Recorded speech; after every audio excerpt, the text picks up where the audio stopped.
निधि के भाग्य में कुछ और ही लिखा था। लोगों की शादी एक लड़की या लड़के से होती है, पर निधि की शादी 3 लड़कों से हो जाती है। निधि के 2 पति तो यहीं रहते थे, पर उसका तीसरा पति पुनीत उससे काफी दूर रहता था। निधि की सास लता निधि को बुलाते हुए कहती है, बहू, ओ बहू, कहाँ है तू? जरा मेरे पैरों में तेल तो लगा दे। जी माँ जी, अभी आई। बहू जल्दी आजा, मेरे पैरों में दर्द भी हो रहा है। पता नहीं ये उम्र भी क्यों बढ़ती रहती है, हर दूसरे दिन कुछ न कुछ लगा ही रहता है।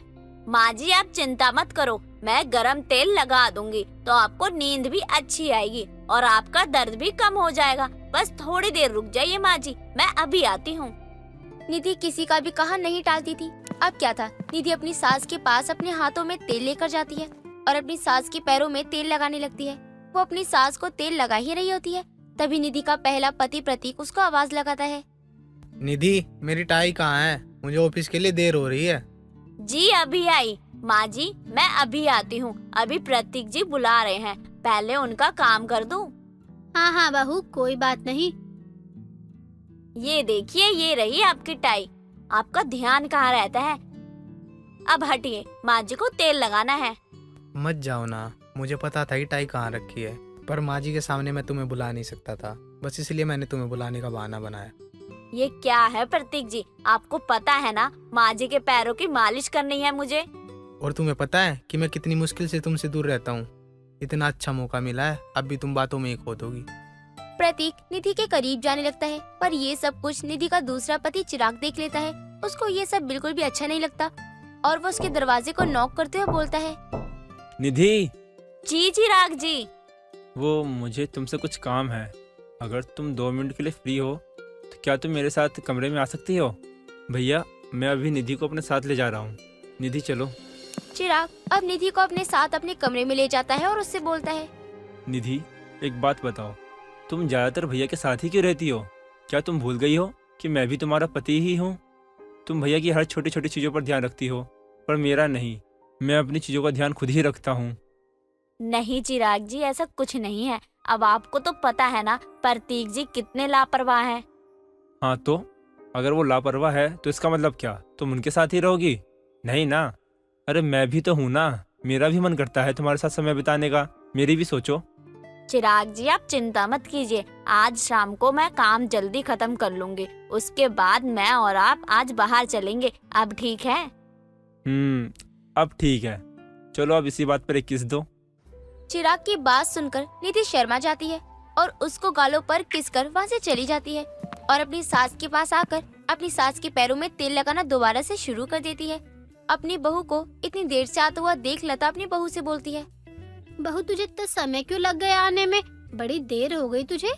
वो क्या है ना माँ जी, प्रतीक जी के बाद मैं चिराग जी के पास चली गई थी क्योंकि उनको भी मुझसे कुछ काम था।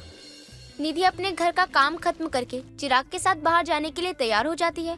उसको तैयार होता हुआ देख लता अपनी बहू से कहती है, बहू आज तू तैयार क्यों है? कहीं बाहर जा रही है क्या? हाँ माँ जी, वो आज मैं चिराग जी के साथ बाहर जा रही थी, इसलिए मैंने घर का काम भी जल्दी ही खत्म कर लिया। चिराग जी आते ही होंगे, उनके आते ही मैं चिराग जी के साथ निकल जाऊंगी। लो आ गए चिराग जी। अच्छा माँ जी मैं चलती हूँ।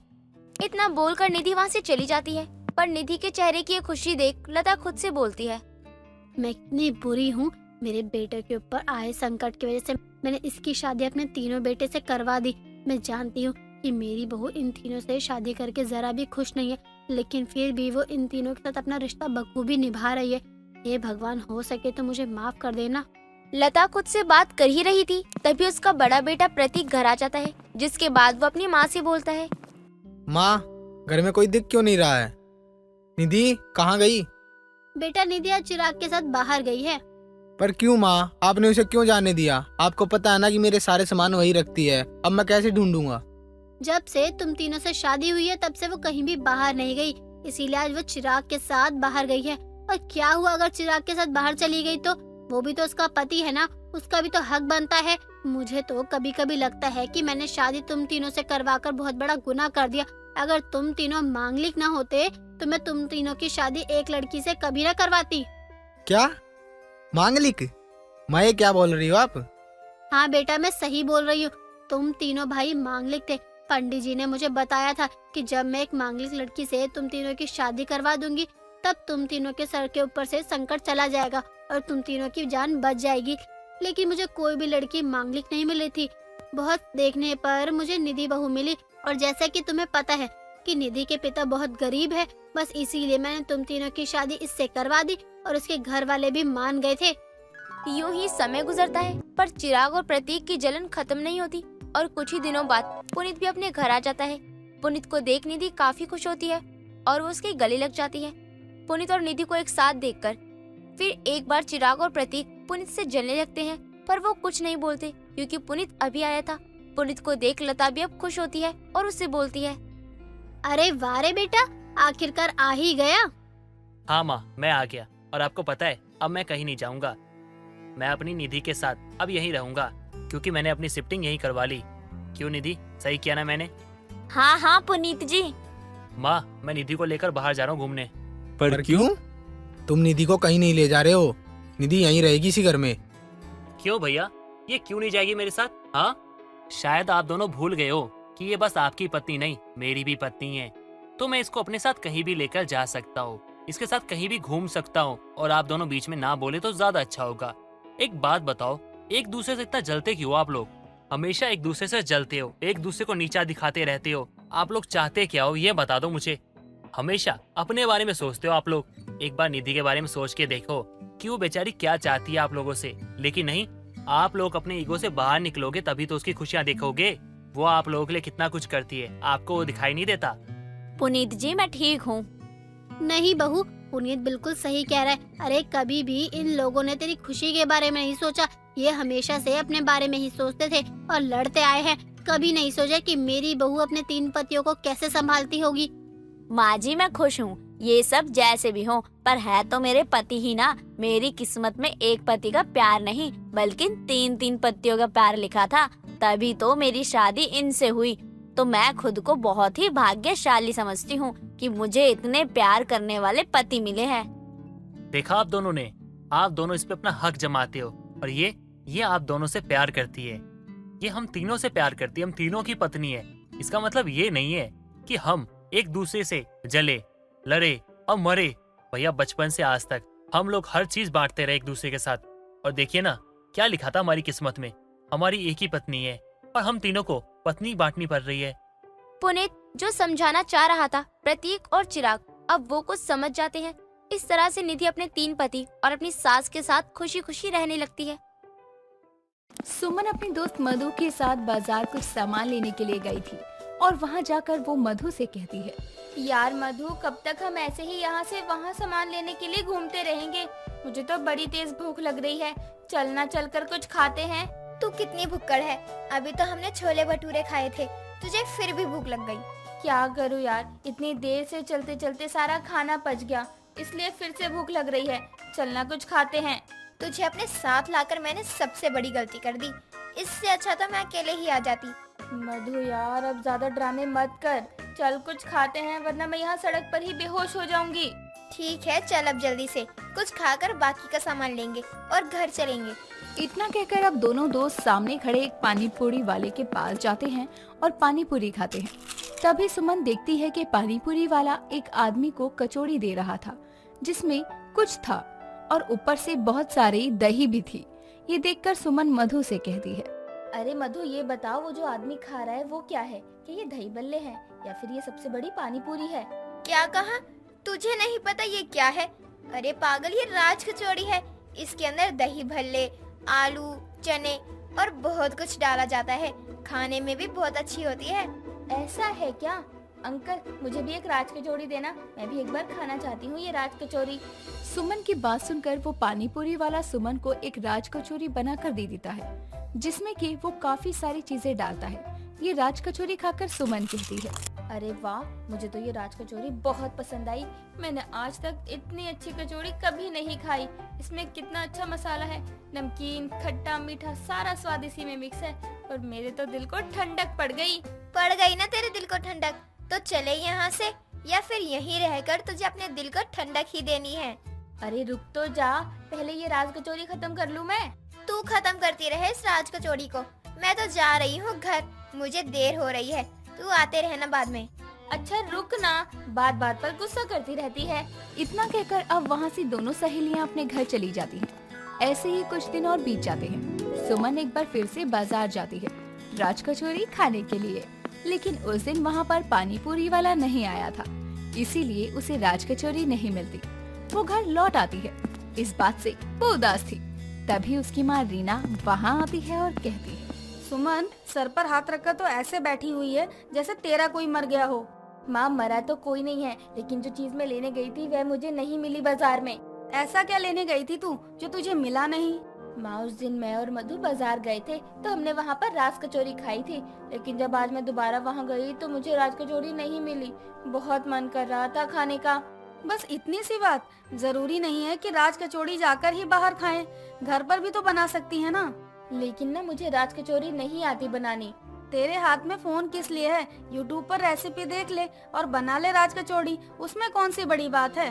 रीना की बात सुनकर अब सुमन अपने फोन में यूट्यूब को ऑन करती है और राज कचौरी बनाने की रेसिपी देखती है, जिसके बाद वो बाजार से राज कचौड़ी बनाने का सामान लेकर आती है और अपनी पसंद की राज कचौड़ी बनाती है।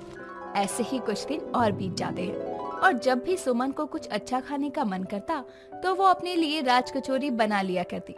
ऐसे ही कुछ दिन और बीत जाते हैं और सुमन के घर उसे देखने के लिए कमला अपनी बेटी मानव के साथ आती है। ये बताओ बहन जी, आपकी बेटी को खाना बनाने में क्या क्या आता है?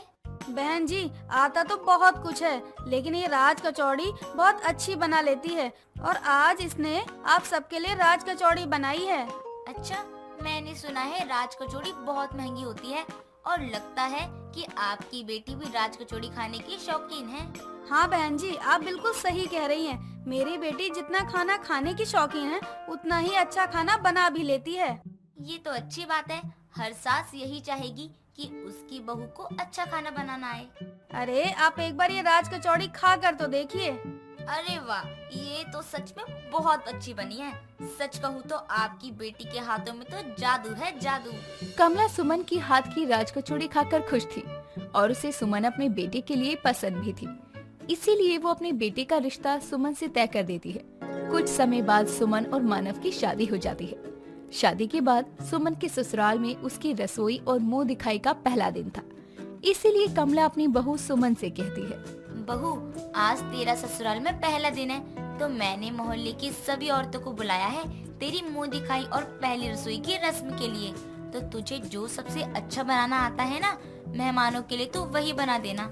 ना ज्यादा मीठा, ना ज्यादा खट्टा और ना ही ज्यादा तीखा। कुछ ऐसा बनाना और ध्यान रहे कि मेरी इज्जत का सवाल है बहू। माँ जी आप चिंता मत करो, बस सब मुझ पर छोड़ दो अब। इतना कहकर अब सुमन रसोई में चली जाती है और खुद से कहती है, माँ जी ने तो इतना कुछ बता दिया, अब मैं क्या क्या बनाऊं समझ ही नहीं आ रहा। अरे हाँ, याद आया, क्यों ना मैं राज कचौरी ही बना दूं। वो न ज्यादा मीठी होती है, ना खट्टी, ना तीखी। हाँ, यही सही रहेगा। इतना कहकर अब सुमन राज कचौड़ी बनाने में लग जाती है। कुछ देर बाद कमला के घर उसकी पड़ोस की सभी औरतें सुमन की मुंह दिखाई और पहले रसोई की रस्म के लिए आती है और कमला उन्हें देखकर कहती है, क्या बात है बिमला बहन, आप सब तो समय के बड़े पक्के हैं।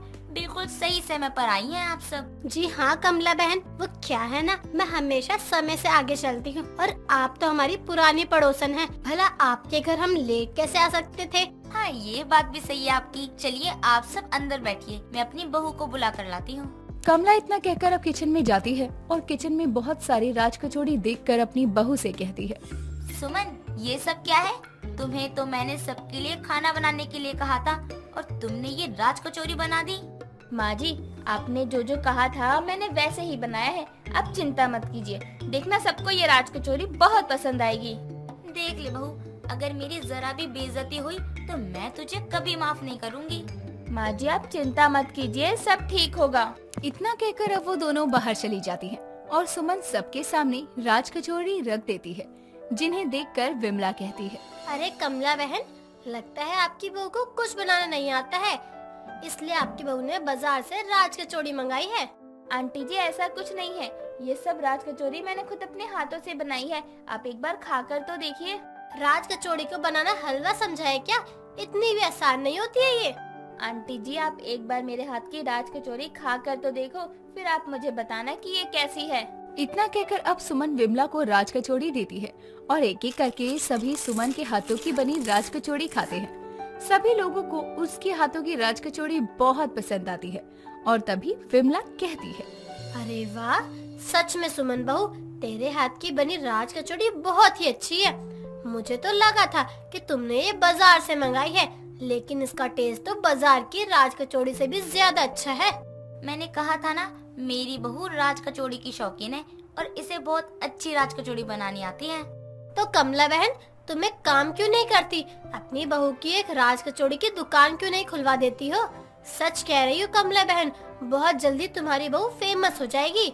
विमला का सुझाव सुमन और कमला दोनों को पसंद आता है और कमला कुछ समय बाद अपनी राज कचौड़ी खाने की शौकीन बहू की एक राज कचौड़ी की दुकान खुलवा देती है और देखते ही देखते वो मशहूर हो जाती है। अब सुमन को राज कचौड़ी खाने के लिए बाहर भी नहीं जाना पड़ता था। दूर किसी शहर में जानकी अपने बेटे नितिन और अपनी बहू सुमन के साथ रहा करती थी। सुमन एक पढ़ी लिखी लड़की थी तो वही उसकी सास कम पढ़ी लिखी औरत थी। ऐसे ही दोनों सास बहू में हर दिन किसी न किसी बात को लेकर झगड़े होते रहते। उनके इन झगड़ों में बेचारा नितिन हर बार फंस जाता था। यूं ही एक सुबह जानकी अपनी बहू को आवाज देकर बुलाती है और उसे गुस्से में कहती है, बहू, ओ बहू, जरा यहाँ आ। बहुत काम चोर हो गई है, तू आजकल कोई काम ठीक से नहीं करती है। क्या हुआ मम्मी जी, क्यों सुबह सुबह चिल्ला रही हो? और आपको क्या काम नहीं है क्या कोई और चिल्लाने के अलावा? तू पहले मुझे ये बता कि कल जो मैंने तुझे अपने कपड़े धोने के लिए दिए थे, उसका तूने क्या किया? क्या मतलब है क्या किया? धोकर आपके कमरे में तो रख दिए थे। पूरी बात क्यों नहीं बता रही है कि तूने धोते समय मेरे कपड़े फाड़ दिए? मैंने तो ऐसा कुछ भी नहीं किया। किसने कहा कि मैंने कपड़े फाड़ दिए आपके? मुझे पागल समझती है क्या तू? अब जो सच है उसे बदला थोड़ी जाता है। दोनों आपस में झगड़ा कर रहे थे। तभी वहाँ पर नितिन आ जाता है और दोनों सास बहू को झगड़े करते देखकर नितिन उन दोनों से कहता है, अरे क्या हो गया? सुबह सुबह आप दोनों क्यों झगड़ा कर रही हो? अरे ये देखो, तुम्हारी माँ सुबह सुबह मुझसे लड़ रही है। इन्हें और कोई काम नहीं है ना मुझसे लड़ाई करने के अलावा। अरे माँ, क्या है ये सब? किस बात पर अब आप दोनों झगड़ रहे हो? बेटा मुझे क्या कह रहा है? कहना है तो अपनी इस नासमझ बीवी को बोल। इसे मैंने कल अपने कुछ कपड़े धोने के लिए दिए थे और इसने क्या किया? मेरे कपड़े फाड़ दिए। पूछ इससे, क्या इसके बाप ने दिए थे ये कपड़े? क्या कहा? कपड़े फाड़ दिए? बताओ सुमन, क्या माँ सच कह रही है? मैंने कुछ भी नहीं किया है। मैंने तो धोकर सही से छत की रस्सी पर सुखा दिए थे और शाम को लाकर माँ जी के कमरे में भी रख दिए। अब मुझे क्या पता कि वो कपड़े कैसे फटे। ये सब झूठ कह रही है। इसने जानबूझकर मेरे कपड़े फाड़े हैं। अरे माँ, अब आप भी बस करो। मैं आपको पैसे दे दूंगा, नए ले आना आप। हाँ, और वैसे भी वो कपड़े बिल्कुल भी अच्छे नहीं थे। एकदम बेकार रंग था उन कपड़ों का। इतना कहकर अब सुमन और नितिन वहाँ से चले जाते हैं और जानकी अपने मन में सोचते हुए कहती है, इसको तो मैं अच्छे से सबक सिखाऊंगी। इसे नहीं पता किसने किससे पंगा लिया है। यूं ही कुछ दिन और बीत जाते हैं और एक शाम जानकी के घर उसकी पड़ोसन विमला आती है और जानकी से आकर कहती है, और जानकी बहन कैसी हो? क्या बात है, आजकल बाहर नजर ही नहीं आती। आना जाना बंद है क्या तुम्हारा घर से बाहर? अरे नहीं विमला बहन, ऐसा तो कुछ भी नहीं है। बस घर के कामों में लगी रहती हूँ तो बाहर जाने का टाइम ही नहीं मिलता। क्या कहा? घर के कामों से टाइम नहीं मिलता? भला बहू के होते हुए भी क्या जरूरत पड़ गई काम करने की? काहे की बहू पूरा दिन महारानी की तरह अपने कमरे में पड़ी रहती है, तो काम तो मुझे ही करना होगा ना। जानकी इतना कह ही रही थी कि तभी सुमन किचन से बाहर हाथ में चमचा लिए आती है और कहती है, क्या बातें हो रही हैं यहाँ आप दोनों में? मैंने सुना कि मेरा नाम लेकर मेरी बुराई की जा रही है। अरे जानकी बहन, आप तो कह रही थी कि आपकी बहू कुछ काम नहीं करती, तो ये तो किचन में खाना बना रही थी। देखो, हाथ में चमचा ले रखा है इसने। क्या कहा? मैं कोई काम नहीं करती तो बर्तन झाड़ू खाना क्या इनके फूफा जी करते हैं घर में आकर? देख बहू, मेरा पहले से ही दिमाग खराब है। तू और मेरे दिमाग की बत्ती मत जला। जा यहाँ से अपना काम कर। तो क्या कर लेंगी आप? आपकी दिमाग की बत्ती तो तब से ही चालू है जब से इस घर में मैं आई हूँ। किसी न किसी बात को लेकर आप मुझे सुनाती ही रहती हैं, झगड़ा ही करती रहती हैं। मेरी तो जिंदगी ही खराब हो गई है। हाँ, जैसे तुझ जैसी बहू पाकर तो मेरे भाग खुल गए हैं ना। पछता रही हूँ तुझसे अपने बेटे की शादी करवा कर। इससे अच्छा तो किसी गूंगी बहरी से अपने बेटे की शादी करवा देती मैं, तो आज ये सब दिन तो ना देखने को मिलता। कीड़े पड़े उस बिचौलिए के, जिसने कहा था कि मेरी होने वाली सास गाय की तरह सीधी है। उसे क्या पता था ये तो सांड की तरह तेज तर्रार है, जो बिना देखे कहीं भी सिंग मारने पहुंच जाती है। अरे बाप रे, ये घर तो जंग का मैदान बन गया है। यहाँ से खिसक लेना ही बेहतर होगा, कहीं गुस्से में दोनों सास बहू एक दूसरे को मार न दे। और अगर ऐसा हुआ तो पुलिस मुझे ही धर लेगी। मैं तो निकल जाती हूँ यहाँ से। अच्छा जानकी बहन, मैं चलती हूँ, घर पर कुछ काम भी है, याद आ गया। इतना कहकर अब विमला वहाँ से चली जाती है और अब दोनों सास बहू लगातार झगड़ा कर रही थी। और कुछ ही देर में बाहर से नितिन भी आ जाता है और फिर से दोनों को झगड़ा करते देखकर कहता है, माँ सुमन, ये सब क्या हो रहा है? आप दोनों तो बिल्लियों की तरह झगड़ रहे हो। आपको पता भी है आपकी आवाजें बाहर तक जा रही हैं। अरे आसपास के लोग कितना मजाक बना रहे हैं आप दोनों का। ये सब आपकी माँ ने शुरू किया है। मैं तो आराम से अपना काम ही कर रही थी, खाना बना रही थी, लेकिन आपकी माँ वो पड़ोस की विमला के साथ बैठ कर ना मेरी बुराइयां कर रही थी। अपनी बात क्यों नहीं बता रही? तुझे पता है नितिन बेटा, तेरी बीवी ने उस विमला के सामने मेरी बहुत बेइज्जती की और वो पूरे मोहल्ले में मेरी बुराई करेगी। अब तो रुक जाओ आप दोनों, मैं भी हूँ यहाँ। और ये अजीब सी बदबू कहाँ से आ रही है? ऐसा लग रहा है कुछ जल रहा है। अरे बाप रे, इस झगड़े के चक्कर में तो मैं भूल ही गई कि मैंने किचन में सब्जी रखी है बनाने के लिए। इतना कहकर अब सुमन भागती हुई किचन में जाती है तो देखती है कि सारा खाना जल गया था। और ये देखकर जानकी उसे कहती है, बस कर दिया ना काम खराब, अब फिर से बना खाना। अब मैं नहीं बनाने वाली कोई खाना वाना, जिसको खाना है खुद बनाए। मैं जा रही हूँ बाहर। हे भगवान, अब तो इन सास बहू के रोज रोज के झगड़ों का कुछ तो समाधान निकालना ही पड़ेगा, वरना रोज ऐसे ही खाना जलेगा तो मुझे तो भूखा ही सोना होगा। यूं ही कुछ दिन और बीत जाते हैं। ऐसे ही एक शाम नितिन थका हुआ, पसीने से भीगा हुआ घर आता है और सोफे पर बैठ जाता है। तभी वहाँ जानकी आती है और नितिन से कहती है, अरे बेटा, तू बड़ी जल्दी घर आ गया, क्या बात है? और तुझे इतने पसीने क्यों आ रहे हैं? तबीयत तो ठीक है ना तेरी? नहीं माँ, आज सुबह बहुत चक्कर आ रहे हैं, मुझे कमजोरी सी लग रही है। अच्छा, ऐसा है क्या? चल मैं अभी डॉक्टर को बुलाती हूँ। नहीं नहीं, मुझे कहीं नहीं जाना। नितिन की आवाज सुनकर वहाँ सुमन आती है और कहती है, अरे आज तो आप बहुत जल्दी आ गए। अरे तुझे दिख नहीं रहा क्या मेरे बेटे की तबीयत कितनी खराब है, और तू है कि उससे सवाल कर रही है? माँ जी, वो बस आपका बेटा ही नहीं, मेरे पति भी हैं, समझिए आप। इतना कहकर अब दोनों फिर से झगड़ा शुरू कर देती है और ये देखकर नितिन वहाँ पर बेहोश हो जाता है। और दोनों सास बहू जल्दी से डॉक्टर को घर पर बुलाती है और फिर जल्दी से नितिन को कमरे में ले जाती है। जब डॉक्टर आता है तो वो नितिन के कमरे में अकेले जाता है और कुछ देर बाद बाहर आकर दोनों सास बहू से कहता है, उन्हें ज्यादा कुछ नहीं हुआ है, लेकिन उन्हें बस किसी बात की बहुत चिंता होती है। तो आप दोनों इस बात का ध्यान रखें कि घर में उनके सामने किसी भी प्रकार का कोई भी झगड़ा ना हो। माँ जी, लगता है डॉक्टर सही कह रहे हैं। अब हमें लड़ाई झगड़ा नहीं करना चाहिए। शायद यही बात नितिन जी को परेशान कर रही है। सही कहा बहू तूने, आज से लड़ाई झगड़ा बंद। ये सारी बातें नितिन अंदर दरवाजे के पास खड़ा होकर सुन रहा था और मुस्कुरा रहा था, जिसके बाद वो खुद से कहता है, आखिर इन सास बहू के झगड़े का समाधान हो ही गया, वो भी सिर्फ मेरे एक नाटक से।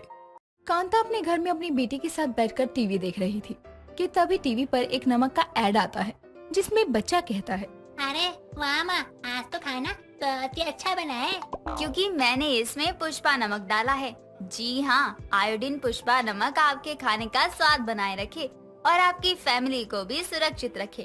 तो देर ना करे, जल्दी से पुष्पा नमक खरीदें।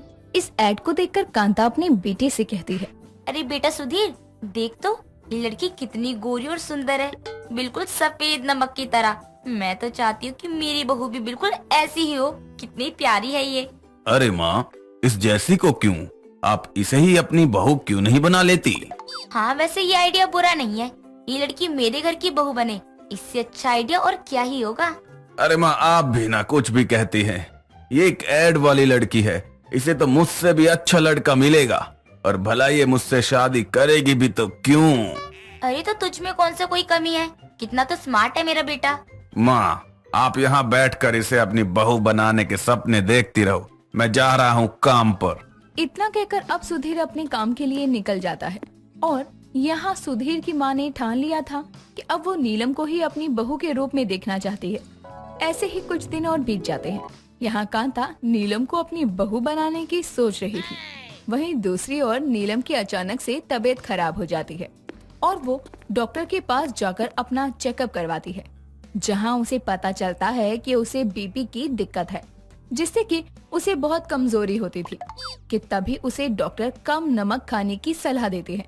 डॉक्टर के पास से आकर नीलम खुद से कहती है, डॉक्टर ने कहा था कि अगर मैं नमक कम खाऊंगी तो मैं ठीक रहूंगी, तो अगर मैं नमक बिल्कुल ही खाना छोड़ दूं, यानी मुझे तो फिर कोई डर ही नहीं है बीपी का, मैं तो बिल्कुल ही ठीक हो जाऊंगी। हाँ, ये सही रहेगा मेरे लिए और मेरी फिटनेस के लिए भी, तो आज से नमक बंद। उस दिन से नीलम नमक ना खाने की ठान लेती है। ऐसे ही दूसरी ओर कांता नीलम के घर परिवार के बारे में जानकारी निकलवाती है और वो उसके घर अपने बेटे का रिश्ता लेकर जाती है, जहां नीलम की मां को सुधीर पसंद आता है क्योंकि वो भी एक अमीर परिवार से था। तो नीलम की मां शादी के लिए मना नहीं करती और नीलम को भी सुधीर पसंद आ जाता है और दोनों का रिश्ता पक्का हो जाता है। उनकी मंगनी वाले दिन सुधीर अपनी माँ से कहता है, अरे माँ, आप भी ना अपनी जिद को पूरा करके ही मानती है। आखिरकार आपने मेरे लिए वो नमक वाली लड़की पसंद कर ही ली। तो क्या हुआ बेटा, होने वाली बहू में कोई कमी थोड़ी ना देखते हैं, दिखने में कितनी सुंदर है। और तुझे पता है अब ये ऐड वाले काम छोड़ रही है, शादी के बाद ही घर में रहकर मेरी सेवा ही किया करेगी। और क्या चाहिए तुझे? माँ, मुझे क्या चाहिए, आपकी मर्जी ही तो चल रही है। बस अब शादी करनी बाकी है, उसके बाद तो मैं सब कुछ कर ही लूंगा। मेरा मतलब जिम्मेदार बन जाऊंगा। समय का पहिया थोड़ा और घूमता है, जिसके बाद सुधीर और नीलम की शादी हो जाती है। शादी की अगली सुबह कांता की बहू की मुंह दिखाई और पहली रसोई थी। इस रस्म को और अपनी सुंदर बहू को लोगों को दिखाने के लिए कांता अपने मोहल्ले की सभी औरतों को बुलाती है और अपनी बहू से कहती है, बहू, आज तू इस घर में पहली बार आई है तो बस माँ जी, मैं जानती हूँ आगे आप क्या कहना चाहती हैं। आज मुझे ससुराल में पहली रसोई की रस्म निभानी है ताकि आपके आसपास की सभी नकचड़ी पड़ोसनों को आप जला सकें और उन्हें ये बता सकें कि आपकी बहू एक जाना माना नाम है। तो आप फिक्र मत कीजिए, मैं सब संभाल लूंगी, आप बस मेरी तारीफें कीजिए। अरे वाह, मैंने जितना सोचा था मेरी बहू तो उससे कई ज्यादा सुंदर और समझदार है। बहू, अभी मैं जाती हूँ बाहर तेरी तारीफों के पुल बांधने। इतना कहकर अब कांता वहाँ से चली जाती है और यहाँ नीलम सबके लिए खाना बनाती है और वो सबके लिए बिना नमक का खाना बना देती है। थोड़ी देर बाद वहाँ फिर से कांता आती है और नीलम से कहती है, बहू सब तैयार हुआ या नहीं? बाहर सब मेहमान आ गए हैं। हाँ हाँ माँ जी, आप चिंता मत कीजिए, सब तैयार हो गया है, आप बस चलो, मैं लेकर आती हूँ खाना। हाँ बहू, मुझे पता है तूने जो भी बनाया होगा अपनी तरह अच्छा ही बनाया होगा। अब जल्दी से बाहर सब तेरा इंतजार कर रहे हैं। इतना कहकर अब कांता नीलम को अपने साथ लेकर बाहर जाती है, जिसे देखकर सभी औरतें देखती रह जाती हैं और कांता से विमला कहती है, अरे कांता बहन, ये तो वही लड़की है ना जो टीवी के एड में आती है। वो कौन सा एड था? पुष्पा आयोडीन वाला है ना? हाँ विमला, सही कहा तुमने, मेरी बहू पुष्पा आयोडीन नमक का ऐड कर चुकी है और मैंने भी इसे पहली बार उस ऐड में ही देखा था, तो ठान लिया था अगर मेरी बहू कोई बनेगी तो पुष्पा आयोडीन नमक वाली नीलम ही। और देखो, मैंने अपनी बेटी की शादी इसी से करवा दी। अरे वाह कांता, तुमने तो सच में अपनी बात सच कर दी। और बहू, तुम्हें पता है, तुमने जब से वो नमक का ऐड किया है तब से हम भी वही नमक खाते हैं। ये तो बहुत अच्छी बात है आंटी जी, कम से कम मेरी वजह से पुष्पा नमक का फायदा तो हो रहा है। चलो चलो, अब आप सबने मेरी बहू को देख लिया है ना, अब जरा मेरी बहू के हाथों का खाना भी तो चख लो। हाँ बहन जी, देरी किस बात की। अब कांता की बहू नीलम सबके लिए अपने हाथों से खाना बनाकर लेकर आती है और सभी खाना खाना शुरू करते हैं, लेकिन खाने में नमक कम था, जिस वजह से विमला कहती है, ये क्या है कांता बहन जी, इस खाने में तो बिल्कुल भी नमक नहीं है, कोई स्वाद ही नहीं है इस खाने में। क्या कहा? खाने में नमक नहीं है? अरे थोड़ा बहुत कम हो गया होगा, लेकिन खाने में नमक ही ना हो ऐसा तो हो ही नहीं सकता। तुम्हें लगता है मैं झूठ कह रही हूँ? अरे खुद खाकर देख लो फिर बताओ। विमला की बात सुनकर कांता खाने का एक निवाला खाती है और कहती है, अरे बहू, सब्जी में तो सच में नमक नहीं है, तू ना खाना बनाते समय चखा नहीं था क्या ठीक से? नहीं माँ जी, वो क्या है ना, मैं नमक नहीं खाती हूँ, इसलिए मैं भूल गई खाने में नमक डालना। अरे कांता, ये क्या, तुम्हारी बहू तो नमक का ऐड करती है, वो खुद ही नमक नहीं खाती, ये तो किसी मजाक से कम नहीं है। लेकिन बहू तो नमक क्यों नहीं खाती? कोई दिक्कत है क्या? अगर माँ जी को मैंने अपनी दिक्कत बता दी तो उनकी सब पड़ोसनी जो मुझे पसंद करती हैं वो उनका मजाक बनाएंगी और मेरा भी। इससे अच्छा है कि चुप ही रहूं। कुछ नहीं माँ जी, वो मुझे बचपन से ही नमक पसंद नहीं है, इसलिए मैं नमक नहीं खाती। माफ करना, मैंने सबके मुंह का स्वाद खराब कर दिया। अभी मैं सबके लिए नमक लेकर आती हूँ। अजीब बात है, आज तक मैंने कम ज्यादा नमक खाने वाले देखे थे, लेकिन कांता बहन पहली बार आपकी नमक ना खाने वाली बहू को देखकर जान गई दुनिया में नमक ना खाने वाले भी हैं। ऐसे ही कई दिन बीत जाते हैं और लगभग 1 महीने तक नमक ना खाने के चलते नीलम बीमार हो जाती है और एक दिन वो काम करते करते अचानक बेहोश हो जाती है। उसकी सास जब उसके गिरने की आवाज सुनकर किचन में जाती है तो नीलम को बेहोश पाकर जल्दी से डॉक्टर को घर बुलाती है और डॉक्टर कहता है, मुझको लगता है आपको इनके कुछ टेस्ट करवाने चाहिए, तभी पता चलेगा इन्हें हुआ क्या है। अच्छा ठीक है डॉक्टर जी, कल ही अपनी बहू के टेस्ट करवाने के लिए ले आऊंगी। ठीक है, जैसे ही सब रिपोर्ट आ जाती है मुझे जरूर बताना। अब मैं चलता हूँ। अगले दिन कांता अपनी बहू को डॉक्टर के कहने पर ब्लड टेस्ट करवाने के लिए ले जाती है। उसके अगले दिन जब रिपोर्ट लेकर डॉक्टर को दिखाने वो लोग जाते हैं तो डॉक्टर बताता है, आपकी बहू के बॉडी में सोडियम यानी कि नमक की कमी हो गई है। शायद ये नमक नहीं खाती है। आपकी जानकारी के लिए मैं आपको बता दूं, अगर कोई व्यक्ति नमक का सेवन नहीं करता है तो सोडियम की कमी होने के कारण वो व्यक्ति कोमा में भी जा सकता है। इसका सबसे ज्यादा असर दिमाग पे ही पड़ता है, क्योंकि दिमाग में सूजन होने से याददाश्त की कमी हो जाती है और दिमाग में कई बातों को लेकर उलझन पैदा हो जाती है। व्यक्ति के बॉडी में सोडियम की कमी के कारण उसका दिमाग कमजोर होने लगता है, हमेशा सर में दर्द रहता है। इसीलिए आप अपनी बहू को कहिए भले ही नमक कम खाएं, लेकिन जरूर खाएं। डॉक्टर की बात मानकर अब कांता नीलम को सही से पूरी बात समझाती है और उस दिन के बाद से नीलम भी नमक का सेवन करना शुरू कर देती है। कोमल की कुछ समय पहले ही शादी हुई थी। उसके ससुराल में सिर्फ उसका पति और उसकी ननद थी, क्योंकि उसके सास ससुर भी काफी समय पहले ही मर गए थे। इसीलिए उसके भाई ने ही अपनी बहन को बहुत प्यार से पाला पोसा था। अब उसकी जिम्मेदारी कोमल पर आ गई थी। एक दिन कोमल अपनी ननद जस्सी से कहती है, अब तुम पूरी 21 साल की हो गई हो और इस उम्र में तो मेरी शादी भी हो गई थी। तुम बताओ कब कर रही हो शादी? अरे भाभी, अभी मेरी उम्र ही कहाँ है शादी की। आप भी ना, जब करनी होगी तो कर लेंगे। अरे ऐसे कैसे, मैं तुम्हारी भाभी हूँ, पूरा हक है मुझे तुम्हारी शादी के बारे में सोचने का। अगर आज माँ जी और ससुर जी जिंदा होते तो शायद वो भी इस बारे में तुमसे बात करते। अरे भाभी, अभी आप ये सब बातें करके मेरा दिमाग खराब मत करो। मैं जा रही हूँ कॉलेज। जरूर इसका कहीं ना कहीं चक्कर चल रहा है, तभी ये बार बार शादी की बातों को इग्नोर करती है। पता लगाना ही पड़ेगा, वरना ये हाथ से निकल जाएगी तो लोग सोचेंगे कि भाभी से एक ननद नहीं संभाली जाती। यहाँ कोमल अपनी ननद की शादी के बारे में सोच रही थी। वहीं दूसरी ओर जस्सी अपने कॉलेज का बहाना करके अपने बॉयफ्रेंड रोहन के साथ पार्क में घूमने के लिए जाती है, जहाँ जस्सी रोहन से कहती है, रोहन, तुम्हें पता है आज सुबह सुबह भाभी ने मुझे रोक कर कह रही थी कि 21 की हो गई हो, शादी नहीं करनी क्या। बड़ी मुश्किल से मैंने उनसे पीछा छुड़ा कर आई हूँ, वरना कुछ दिनों में वो मेरी शादी करवा ही देती। ये तो तुमने अच्छा किया। वैसे भी अब तुम्हारी उम्र कहाँ है शादी की, जो अब से शादी के चक्करों में पड़ोगी। आराम से करना शादी। तुम कहना क्या चाहते हो? तुम मुझसे शादी नहीं करोगे? मैंने अभी तक इस बारे में कुछ सोचा नहीं है, क्योंकि अभी मैं अपनी लाइफ एंजॉय करना चाहता हूँ। क्या कहा? कुछ सोचा नहीं? इसका क्या मतलब है? मुझे तो लगा था कि कुछ समय बाद हम दोनों शादी कर लेंगे, लेकिन तुम तो कुछ और ही कह रहे हो। अरे यार जस्सी, तुम पागल मत बनो। मुझे अभी शादी नहीं करनी है। अभी मैं कुछ नहीं कर सकता। अरे तुमसे शादी कर भी लूंगा तो कहाँ रखूंगा तुम्हें, क्या खिलाऊंगा? ये सब बस एक बहाना है। सच तो ये है कि तुम मुझसे प्यार करते ही नहीं हो, है ना? यार जस्सी, ऐसा कुछ भी नहीं है, पर सच में जब मैं अपने पैरों पर खड़ा हो जाऊंगा तो मैं तुमसे खुद शादी के लिए कहूंगा, पर अभी नहीं। और कैसे खुद के पैरों पे खड़े होगे तुम? अभी क्या मेरे पैरों पे खड़े हो? तुम्हें तो कुछ समझाना ही बेकार है। इतना कहकर अब रोहन वहाँ से गुस्सा होकर चला जाता है और जस्सी भी उससे नाराज अपने घर आ जाती है। यूं ही कुछ दिन और बीत जाते हैं। दोनों ने काफी समय से एक दूसरे से बात नहीं की थी।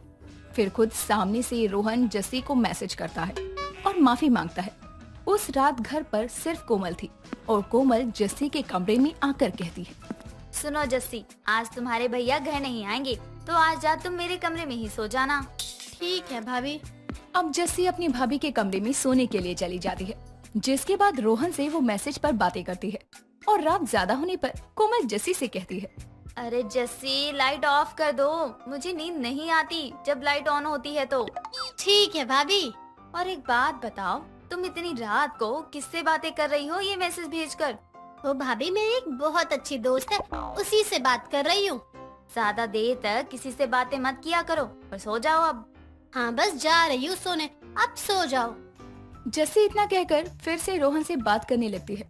रूम की लाइट तो ऑफ हो जाती है, पर जस्सी के फोन की लाइट और जस्सी के मैसेज पढ़ने और हंसने से कोमल परेशान हो जाती है और वो फिर जस्सी से कहती है, ननद जी आप तो अपनी इस दोस्त को गुड नाइट कह दो और सो जाओ और मुझे भी सोने दो। हाँ भाभी बस गुड नाइट ही कर रहे थे हम दोनों एक दूसरे को। अच्छा, गुड नाइट कहने में क्या पूरी रात लग जाती है? 2 शब्द ही तो लिखने हैं। अब जस्सी रोहन को बाय कहकर सो जाती है।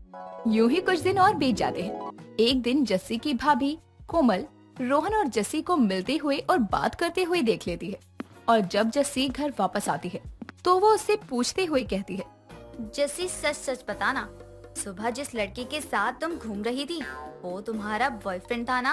हाँ भाभी, और आपको कैसे पता चला कि वो मेरा बीएफ है?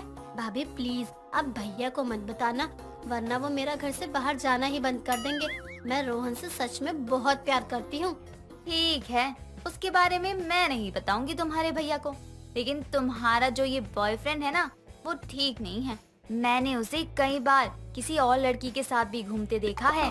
वो कहीं तुम्हें धोखा तो नहीं दे रहा है ना, या फिर उस लड़की को धोखा दे रहा है? नहीं भाभी, मेरा रोहन ऐसा नहीं है, वो मुझसे बहुत प्यार करता है। आपने जरूर किसी और को ही देखा होगा, वो मेरा रोहन नहीं होगा। ननद जी मैंने खुद अपनी आंखों से देखा है उसे एक लड़की के साथ घूमते हुए। तुम्हें यकीन करना है तो करो, नहीं करना तो मत करो। मेरी ननद हो तो किसी के प्यार में पागल होने से बची रहो, यही चाहती हूँ मैं। कोमल की बात जस्सी के मन में बैठ जाती है और अब उसे लगता है कि सच में रोहन का किसी से अफेयर है। तभी वो रोहन को कॉल करती है और जैसे ही हेलो कहती है उसे किसी लड़की की आवाज आती है और जस्सी कहती है, कहाँ हो तुम रोहन? मुझे तुमसे मिलकर एक जरूरी बात करनी है। जस्सी मैं अभी बाहर हूँ डॉक्टर के पास। वो क्या है ना, माँ जी की तबीयत थोड़ी ठीक नहीं है तो मैं उन्हें दवा दिलाने आया था। अच्छा ठीक है, दिला दो दवाई अपनी माँ को। इतना कहकर अब जस्सी फोन कट कर देती है और सीधा उसी पार्क में जाती है जहाँ कोमल ने रोहन को उस लड़की के साथ देखा था। जब जस्सी वहाँ जाती है तो देखती है कि रोहन एक लड़की के साथ था और वो उसके सामने जाकर लड़की के पैरों में लेट जाती है और कहती है, नमस्ते आंटी जी, आपकी हालत तो काफी सही लग रही है, आप दिखने में भी बहुत सुंदर हो। अरे ये सब तुम क्या कर रही हो? पागल हो गई हो क्या? अरे माँ जी आप गुस्सा क्यों होती हो?